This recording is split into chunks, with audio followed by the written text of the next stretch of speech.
안녕하세요. 저는 60대 여자입니다. 여기에 들려오는 사연들을 들으면서 참 많은 생각이 드는데요. 저도 여러분들 못지않게 얼마 전 엄청난 일을 겪었습니다. 저희 집안의 잘못한 사람들에게 최고의 복수를 했고, 그때만 생각하면 아직도 통쾌합니다. 딱히 자랑할 이야기는 아니긴 하지만, 그래도 용기를 내어 이야기를 해보려고 해요. 저는 눈에 넣어도 아프지 않은 귀한 딸이 하나 있어요. 남편은 딸이 어릴 적 뭐가 그렇게 급했는지 먼저 제 곁을 떠났습니다. 그래서 딸은 아빠의 얼굴을 전혀 기억하지 못하고 사진으로만 봤죠. 다른 집 딸처럼 풍요롭게는 못 지냈지만 그래도 부족하게는 살지 않게 하기 위해 열심히 살았습니다. 저희 딸도 귀한 딸이었기에 해달라는 거 다 해주고 싶어서 일을 미친 듯이 했죠. 쉬는 날 없이 새벽부터 저녁 늦게까지 돈만 벌었습니다. 제가 이렇게 고생을 해야 딸을 더 좋은 거 먹일 수 있다는 생각으로 말이죠. 그만큼 저는 딸이 너무 소중했고 저의 전부였습니다. 제가 다치는 건 상관이 없었고 참을 수 있었는데 딸이 조금이라도 상처가 나면 저는 바로 병원에 데리고 갈 정도로 딸에 대한 애정이 남달랐죠. 아빠 없이 자라게 해서 더 금이야 오기야 키운 것도 있습니다. 제 딸이 이런 부족한 엄마의 품에서 자랐음에도 불구하고 정말 잘 자라주었어요. 학교에서 공부도 잘하고 친구들도 많아서 항상 선생님들이 칭찬을 했습니다. 학원 하나 보내주지 못했는데도 혼자서 척척 하는 걸 보면 얼마나 뿌듯했는지 몰라요. 그리고 일찍부터 철이 들어서 한 번도 제 속을 썩인 적도 없었죠. 딸은 좋은 대학교를 나와 또래에 비해 어린 나이에 좋은 회사에 취직을 했어요. 회사에서도 제 딸이 유망주로 보였는지 상도 여러 번 받아오더라고요. 그러니 저는 앞으로 딸이 꽃길만 걸을 줄 알았어요. 능력 있고 좋은 남자를 만나서 시집을 가고 말이죠. 그런데 입사한 지 얼마 되지 않은 딸이 갑자기 충격적인 소식을 전했습니다. 바로 결혼을 하겠다고 했죠. 그때는 딸이 20대였고 저는 청춘을 조금 더 즐겼다가 결혼하길 바랬어요. 제가 어린 나이에 딸을 낳아서 제 청춘을 딸한테 다 바쳤었거든요. 그래서 그런지 제 딸은 저와 다르게 조금 더 20대를 즐겼다가 시집을 가길 바랬습니다. 그런데 딸은 확고했어요.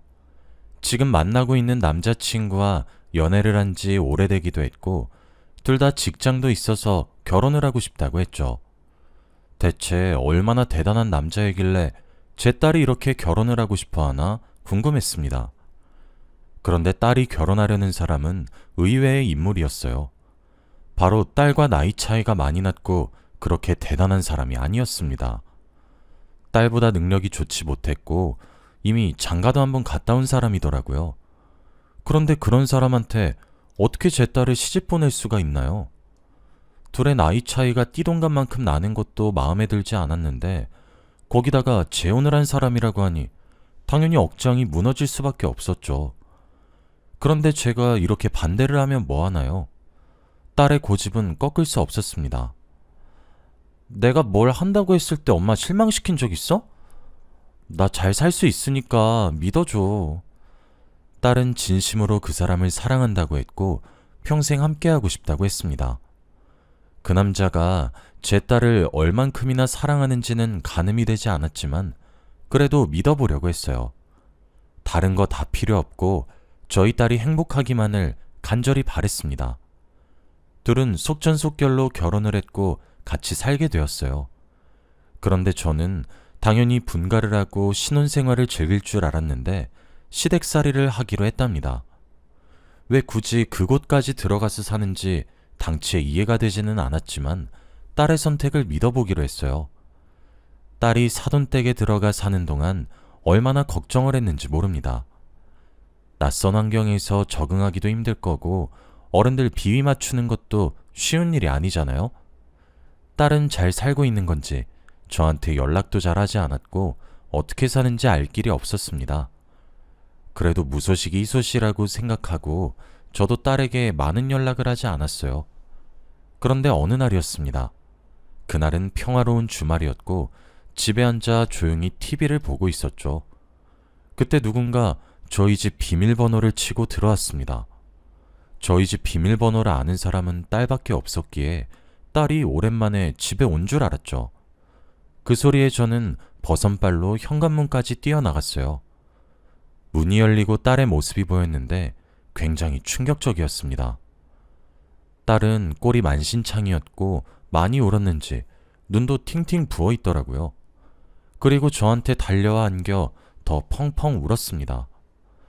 대체 이게 무슨 일인지 납득이 되지 않았고 저는 딸에게 설명을 요구했어요. 딸은 그 뒤로 10분 정도 더 오열을 했고 겨우 진정을 한 뒤 저에게 그동안 자신이 어떻게 살아왔는지 말해주었습니다.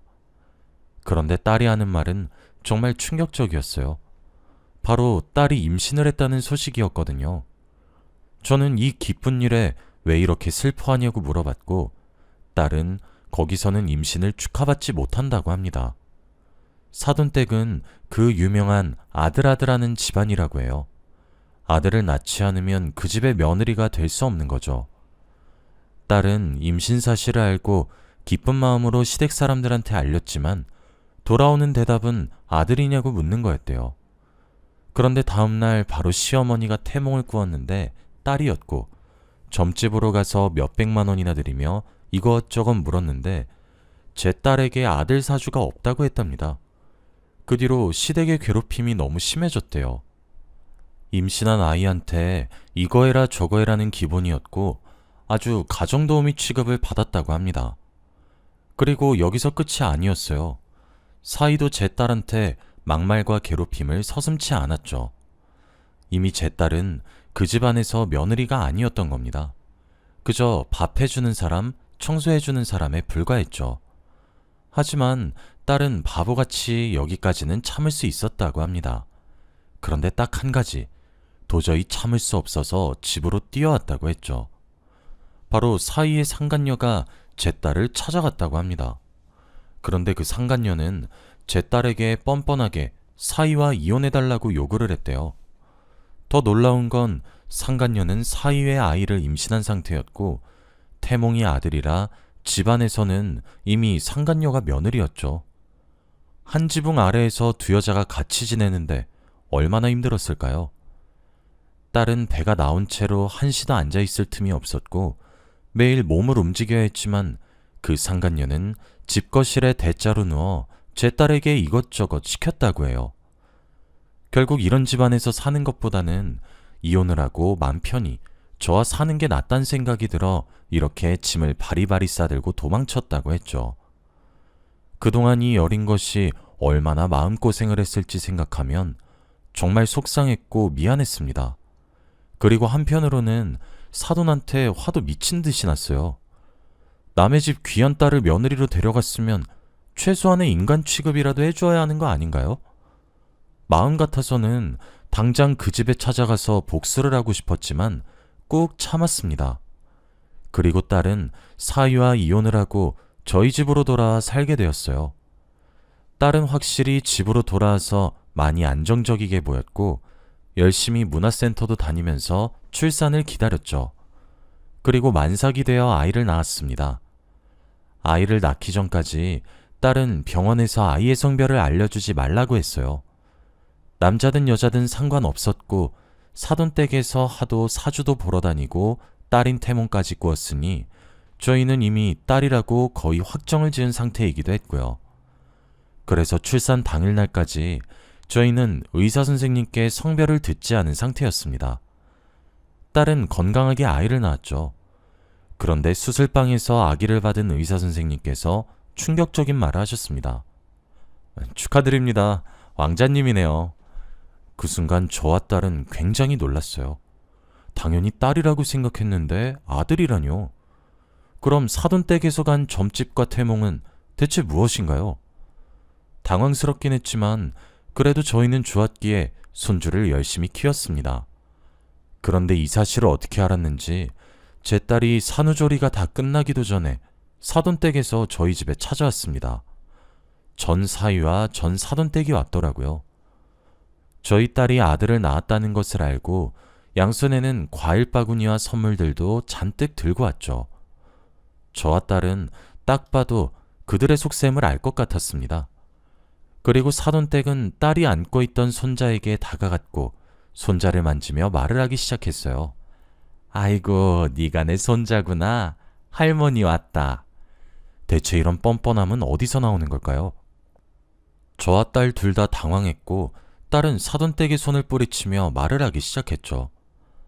할머니라뇨? 저 이 남자랑 갈라선 지가 언젠데요. 다신 찾아오지 마세요. 제 아들한테 할머니는 저희 엄마밖에 없어요. 그리고 딸은 현관문 밖으로 사돈댁이 가져온 선물들과 과일 바구니를 던진 뒤 그들을 내쫓았어요. 대체 무슨 양심인 건지 딸한테 그렇게 모질게 대해놓고 이제 와서 그러니 너무 속보였습니다. 그 뒤로도 전 사위는 제 딸에게 계속 찾아와 다시 합치자는 말을 했고 딸은 스트레스를 많이 받았어요. 경찰에 여러 번 신고도 하고 도망치기도 했습니다. 그런 와중에 딸의 육아휴직이 끝나서 다시 회사로 복귀를 해야 했죠. 딸은 원래 자신의 일을 너무 좋아해서 아기를 낳고도 열심히 일을 했어요. 그리고 딸이 회사에 가는 동안 제가 손자를 돌보고 있었죠. 저와 딸은 손자를 보는 것만으로도 행복했고 아이를 잘 키우며 살게 되었어요. 그런데 딸은 회사 생활을 하고 꿈이 더 커졌는지 해외에 가고 싶다고 했습니다. 그것도 아들과 저와 함께 말이죠. 해외에 있는 회사로 가서 많은 것을 배우고 싶다고 했고 저한테 같이 가자고 했어요. 솔직히 저는 반대할 이유가 없었습니다. 딸이 혼자 벌어오는 돈으로도 충분히 저희 셋이서 행복하게 살 수 있었고 해외에서 잠시 살아보는 것도 좋았기 때문이죠. 그래서 저와 딸 그리고 손주까지 셋이서 해외로 가서 살게 되었습니다. 처음에는 딱 1년만 살다가 오려고 했는데 그곳이 너무 좋아서 2년 정도 더 있었던 것 같아요. 지금 생각해봐도 살면서 가장 행복했던 순간이 그곳에서 살았던 게 아닌가 싶습니다. 딸은 그곳에서 일을 더 열심히 했고 점점 더 성장했어요. 자신의 꿈을 향해 달려가는 모습을 보고 제 딸이지만 얼마나 자랑스러웠는지 몰라요. 그런데 거기서 딸은 일뿐만 아니라 사랑도 쟁취했습니다. 바로 같은 회사에 다니는 직원과 연애를 하기 시작했어요. 딸의 남자친구는 외국인이었죠.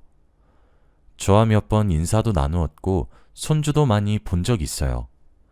딸의 남자친구인 제임스는 딸의 아들과 정말 친하게 지냈고 자신의 친자식인 것처럼 대해주었습니다.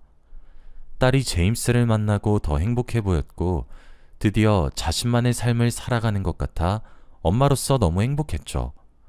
그리고 딸은 이제 한국에 돌아가야 할 때가 되었습니다. 제임스와는 당연히 장거리 연애를 할 줄 알았죠. 그런데 딸은 저에게 놀라운 소식을 전해주었습니다. 바로 제임스와 결혼을 한다는 말이었어요. 한국말이 서툰 제임스는 제 딸과 결혼하기 위해 한국에 있는 회사로 옮기기로 했대요. 그리고 손주를 자신의 아들로 삼을 거라고 했죠. 그러면서 서툰 한국말로 저한테 장모님이라고 해주는데 얼마나 감동을 받았는지 모릅니다. 저도 모르게 두 눈에서 눈물이 흘렀죠.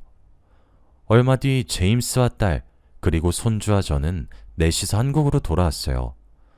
몇 년 만에 온 한국이라 설레기도 했고 긴장되기도 했죠. 제임스는 한국에 온 적이 처음이었지만 적응도 빨랐습니다. 그리고 그들은 속전속결로 혼인신고를 했어요. 둘은 빠른 기간 안에 결혼 준비를 했습니다. 눈 깜짝할 사이에 어느덧 두 사람의 결혼날이 되었죠. 저는 제임스가 너무 마음에 들었고 두 사람이 평생 행복하게 살기를 간절히 바랬습니다. 결혼식 당일날도 너무 좋았어요.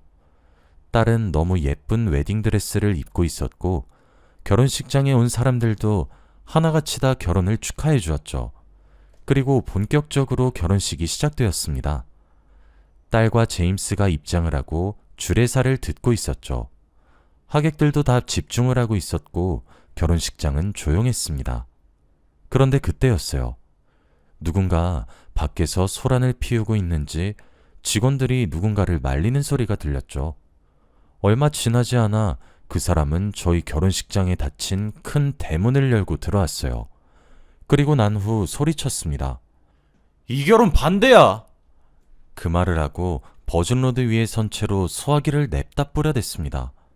하객들은 비명을 지르며 결혼식장을 나갔죠. 제 딸의 결혼식장에서 그 난리를 친 사람은 바로 전 사위였습니다. 정말 기가 찼죠. 결혼식을 한다는 건 어떻게 알았는지 이곳까지 찾아와 난장판을 만들었습니다. 소화기를 냅다 뿌려댔고 몇 분 뒤 상황은 종료됐죠. 이미 그때는 하객들이 다 도망친 상태였고 결혼식장에는 딸과 제임스 그리고 저만 남았어요. 소화기를 다 뿌리고 실실 웃고 있는 전사위 앞으로 제임스가 뚜벅뚜벅 걸어갔고 냅다 주먹을 날려버렸어요. 그런데 전사위는 제정신이 아닌 건지 맞으면서도 실실 웃고 있었습니다. 몇 분 뒤 경찰이 왔고 저희는 경찰서를 갔죠. 그런데 전사위는 제정신이 아니었습니다. 이미 술이 만취가 된 상태였기에 사리분별을 전혀 하지 못했죠. 제 몸도 스스로 못 가누었고 비틀비틀대고 있었습니다. 정말 답답하고 화가 나서 미쳐버리는 줄 알았어요. 딸과 제임스는 옷도 못 갈아입고 턱시도에 웨딩드레스를 입고 경찰서에 왔습니다. 경찰들도 한숨을 쉬며 전사위가 술을 깰 수 있도록 노력하고 계셨죠. 그런데 그때 경찰서에 누군가 뛰어왔습니다. 경찰은 전사위의 보호자라고 했고 저희는 그들을 보았죠. 바로 전사돈댁과 상간녀였습니다. 그리고 그 상간녀 옆엔 한 여자아이가 있었습니다. 그렇게 아들이 임신했다고 상간녀 편들 땐 언제고 나은이 딸이었던 거죠. 정말 어처구니 없고 헛웃음만 나왔습니다. 전사돈댁은 저희를 보고 고개를 푹 숙였죠. 자신의 아들한테도 달려가 이리저리 때리며 정신을 차리라고 했습니다. 그리고 얼마 지나지 않아 저희 쪽 변호사가 왔어요. 제임스와 딸을 담당해주는 전담 변호사가 있습니다. 그래서 이번 사건을 무조건 법대로 하려고 했죠. 저희 쪽 변호사가 피해보상금과 형벌에 대해 쓱 읊으니 전 사돈댁에서 굉장히 놀라더라고요. 그리고 자신들이 지금 그런 큰 돈이 어딨냐며 제발 선처를 해달라고 했습니다. 전 사돈댁이 부탁하는 걸로 모자라 상간녀까지 옆으로 와서 제발 한 번만 봐달라고 하고 있었죠. 그런데 저희 딸이 그 부탁을 들어줄 리가 있나요? 그 상간녀한테 당한 게 얼만데 말입니다. 딸은 그 집에서 살 때 짐승만도 못한 취급을 받았고 매일 같이 울었습니다. 그런데 이제 와서 선처라뇨. 말도 안 되는 소리였습니다. 상간녀는 불쌍한 눈빛으로 제 딸을 보고 있었고 딸은 아무런 대답도 하지 않았죠. 그런데 고민 끝에 딸은 놀라운 말을 했습니다. 꿇어. 딸은 팔짱을 끼고 상간녀한테 무릎을 꿇으라고 했습니다. 과거에 딸이 그 여자한테 괴롭힘받고 놀림받았던 것이 떠올랐는지 드디어 딸이 본격적으로 복수를 했죠. 상간녀는 도저히 자존심 때문에 무릎은 꿇을 수 없었는지 조심스레 눈을 피했지만 그때 전사돈댁이 말을 했어요. 너 뭐하니? 얼른 무릎 꿇지 않고. 전사돈댁이 상간녀의 어깨를 꾹 누르며 무릎을 꿇으라고 했죠. 결국 어쩔 수 없이 상간녀는 제 딸 앞에서 무릎을 꿇었습니다. 그리고 고개를 땅으로 떨궜는데 눈물을 뚝뚝 흘리고 있더라고요. 얼마나 통쾌했는지 모릅니다. 한 가정을 파탄내놓고 몇 년이 지난 지금 복수를 했습니다. 그리고 저희는 법대로 했어요. 상간녀가 무릎을 꿇은 덕분에 선처가 조금 가능해졌죠. 겨우 감당할 수준으로 고소를 했습니다. 그리고 그들은 경찰서를 나갈 때까지 저희에게 사과를 하며 돌아갔죠. 제임스와 딸은 그 사건이 있고 나서 다시 결혼식을 올렸어요. 한국에서는 또 전사위가 찾아와서 난리를 피울까봐 해외에서 올렸습니다. 사람들의 비행기 값과 숙박비는 저희가 다 지불을 했죠. 확실히 더 호화롭고 고급진 결혼식을 올릴 수 있었고 하객분들도 많이 좋아하셨습니다. 행복한 결혼식이 끝났고 저희는 외국에서 살기로 했어요. 한국에서는 안 좋은 기억들이 너무 많기도 했고, 사위인 제임스와 딸도 해외가 더 편하다고 하더라고요. 그리고 손자의 교육 면에서도 외국에서 배우는 게 더 낫다는 생각에 그렇게 결정했습니다. 확실히 이곳에서 사니까 걱정거리도 없고 더 좋은 것 같아요. 손자도 이제 어느덧 커서 할머니라는 말을 하는데 얼마나 감동을 받았는지 모릅니다. 제임스도 친아들이 아니라 적응하기 힘들었을 텐데 저희 집에 가족이 되어주셔서 정말 고마웠습니다. 딸은 과거의 아픔을 제임스를 만나고 나서 많이 나아졌어요. 이젠 자신의 인생을 즐길 줄도 알고 제임스와 행복하게 지내고 있습니다. 이제 저희 가족엔 평화가 찾아온 것 같아요. 지금 생각해봐도 저희 집에 어떻게 이런 일이 있었나 싶습니다. 전 사돈 댁은 아직도 저희에게 피해 보상금을 갚고 있어요. 매달마다 통장에 돈이 들어오는 거 보면 기분이 묘합니다. 여러분은 결혼 잘하시길 바랄게요. 저희 이야기는 여기까지입니다. 들어주셔서 감사합니다.